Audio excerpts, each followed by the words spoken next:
Yeah. When I was about 28, a friend of mine traded me a motorcycle, and I started liking them, and then I raced them locally. And then I found out they gave money away for driving cars. So I tried that for a while.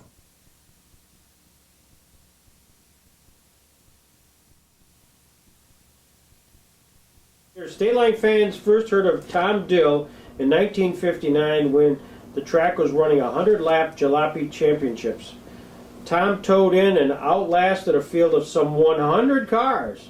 It was a bunch. Plus, there was a fair chunk of prize money for Tom Dill and a 2 1/2 foot high trophy. Yeah, Mobile probably has that.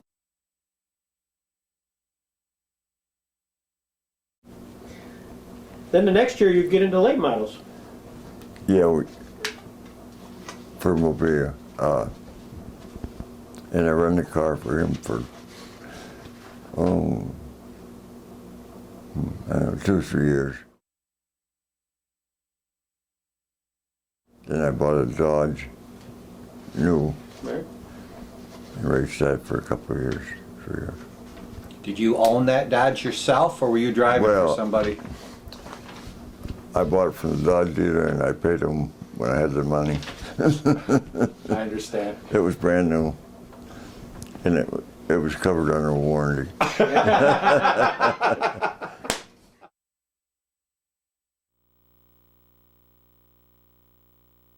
Squirt Johns, what's that mean to Tom Dill?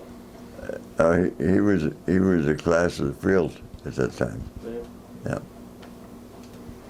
Why was he so good, Tom? He cheated a little.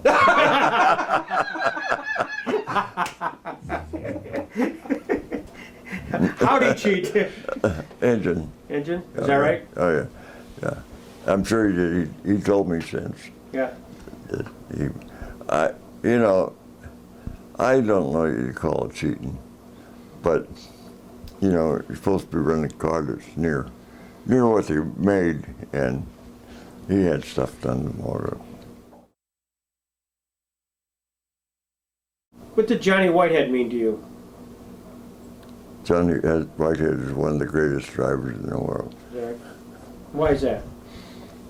Somebody asked me to drive a car that he'd been driving and doing decent with. One night, I couldn't hardly get around the racetrack in this car. It's scary to go fast. So he knew his way around, huh? Yeah, I never thought he was much of a driver until I drove that car. Then you realized how good he was. a hell of a driver. Last lap, and there was just one driver out there, and you were racing him that you didn't want to be with because you just kind of knew it was going to be nip and tuck, hard to get around. Who would that one driver be? I can think of several. I was going to say Jack Cooney because he spun out almost each lap. Seemed like when I was running 150 leading. He was going crossways in front of me. The answer that everybody else, from Squirt Johns to Bobby Schnars to Marv Thorpe, when we asked the same question, every one of those guys, we asked the same question. They said the one single person they did not want to be on that last lap with one-on-one was Tom Dill. Why would they say that? I don't have any idea. I feel good about that. Well, that's the respect that you had for Everybody. everybody. That's Said one answer. You were the hardest guy to race with. You raced harder than anybody. Well, we all knew when out there if we thought we could win. I put the car in the pit and walked towards the racetrack, and there was somebody running towards the pits, and I didn't pay too much attention to him till he hit me right in the mouth. Gee. And he was running full tilt and just leveled me. I mean, I just went flat. It never hurt me. My gosh. you respected more than others? When you're on the track, you may have given them a little bit of deference or whatever. Well, you always gave Bobby run because he was gonna pass you anyhow.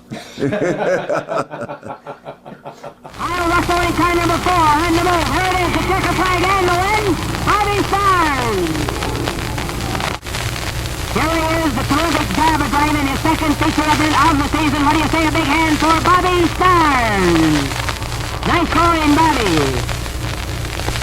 Is there an incident or an accident or something where you said, I don't believe that just happened? We had several Chevrolets, and Joe Movia, who owned the cars,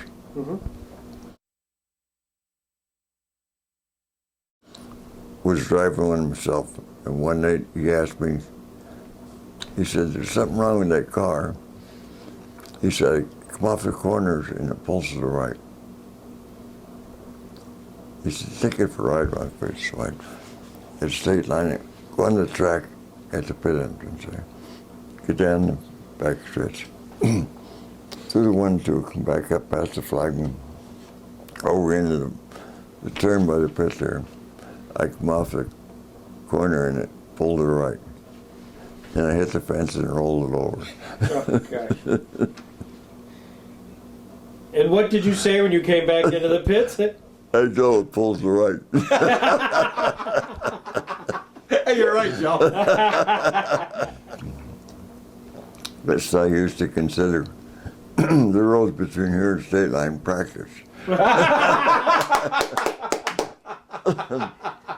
Isn't that funny? I love it. One night, the treasure tank broke off in Panama. They came and got me. I drove the car on order Stateline from Panama.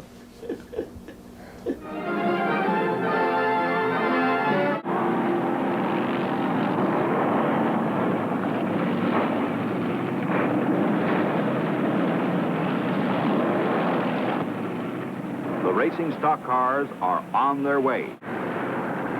Into the third and fourth turn, the pace is faster. Number 22, Roberts at the wheel, qualified for the front row by running 155.7 miles an hour. Weatherly was only a hair slower. Nobody on that racetrack is slower than 145, except the pace car. In 1961,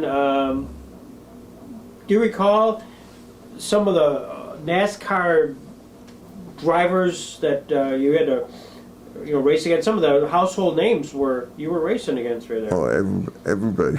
Yeah. For quite a few years, Yeah. a lot of them are still running.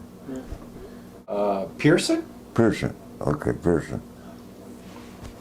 He spun in front of me What did he? in the 125s or whatever they were running in. And I put it down on the infield at better than 150 miles an hour. And I don't know how many times I turned around. But I come out, it was just right side up and everything. And continued on around the racetrack. So that's all. What was your car number that year or at the race? Remember? I think it was 52, but